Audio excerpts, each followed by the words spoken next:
കുട്ടികളിൽ ഇന്ന് അക്രമവാസന വളരെയേറെ വർദ്ധിച്ചിരിക്കുകയാണ്.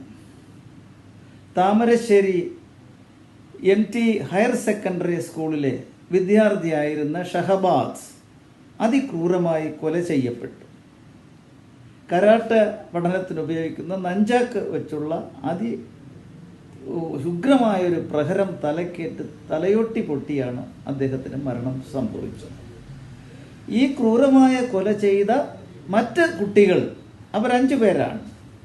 അവരുടെ ഇൻസ്റ്റഗ്രാം വഴി പുറത്തു വന്ന ആ ചാറ്റിങ്ങിൽ കേൾക്കാൻ കഴിഞ്ഞത് കൊല്ലുമെന്ന് പറഞ്ഞാൽ കൊന്നിരിക്കും എന്നാണ്.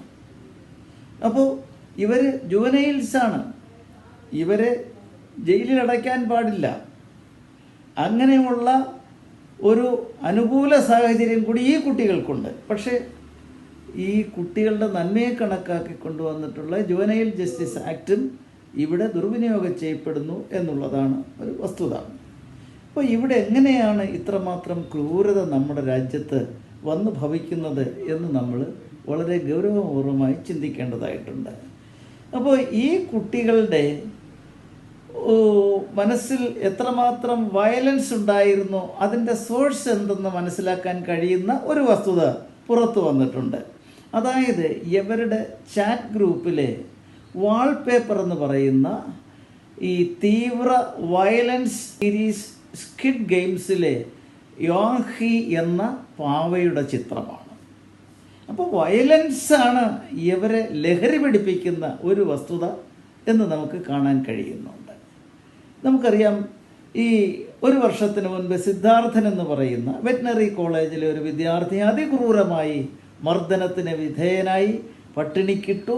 ഒടുവിൽ ആ കുട്ടി ആത്മഹത്യ ചെയ്തതായിട്ടും നമുക്കറിയാൻ സാധിക്കുന്നു. ഇപ്പോഴിത് അടുത്ത കാലത്ത് സീനിയർ ആയിട്ടുള്ള വിദ്യാർത്ഥികൾ ജൂനിയേഴ്സ് ആയിട്ടുള്ള വിദ്യാർത്ഥികളോട് അതിക്രൂരമായി റാഗിങ്ങിന് വിധേയരാക്കുന്ന ചിത്രം നമുക്ക് കാണാൻ സാധിക്കുന്നു. സീനിയർ റാഗിങ് എന്ന് പറഞ്ഞ പേരിൽ സീനിയറായിട്ടുള്ള സ്റ്റുഡൻസ് തുപ്പിയ ആ തുപ്പൽ കലർന്ന വെള്ളം ഇവരെ കൊണ്ട് കുടിപ്പിക്കുക, ഇത്രമാത്രം നിന്ദ്യമായിട്ടുള്ള പ്രവൃത്തികളൊക്കെയാണ് റാഗിങ്ങിൻ്റെ പേരിൽ നടക്കുന്നത്. അപ്പോൾ ഇവിടെയൊക്കെ മനുഷ്യത്വം എന്ന് പറയുന്ന ഒരു വസ്തുത എന്നേക്കുമായി അസ്തമിച്ചു പോയിരിക്കുന്നു എന്നുള്ളതാണ് നമുക്ക് കാണാൻ സാധിക്കുന്നത്. ഇതിൻ്റെ പിന്നിൽ സിനിമകൾ, സീരിയലുകൾ, ഇതിനൊക്കെ വലിയ പ്രാധാന്യമുണ്ട്.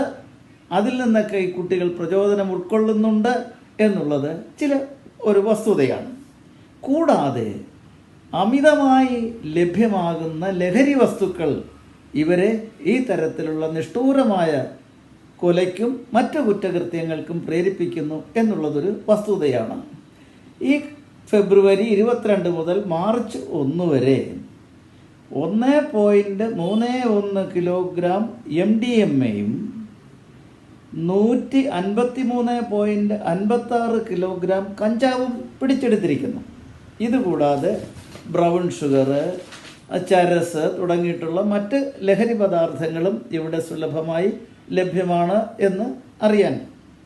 ഈ കഴിഞ്ഞ 2 മാസത്തിനുള്ളിൽ നടന്ന 63 കൊലകളിൽ 33 കൊലപാതകങ്ങൾക്കും പ്രേരകമായി ഉള്ളത്, അതിനെ പ്രചോദനമായി വന്നത് ഈ ലഹരി ആയിരുന്നു എന്നുള്ള വസ്തുതയും വെളിയിൽ വന്നിട്ടുണ്ട്.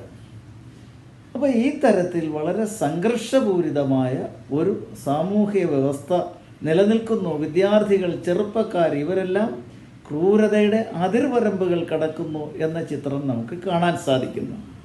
വളരെ കലുഷിതമായ കുടുംബാന്തരീക്ഷം, സംഘർഷപൂരിതമായ സാമൂഹ്യ അന്തരീക്ഷം, അതേപോലെ ലഹരി പദാർത്ഥങ്ങളുടെ സുലഭമായ ലഭ്യത, ഇതൊക്കെ ചേർന്നാണ് ഇവിടെ ഇത്രമാത്രം സംഘർഷപൂരിതമായ ഒരവസ്ഥാവിശേഷം ഉണ്ടാക്കിയിരിക്കുന്നത്.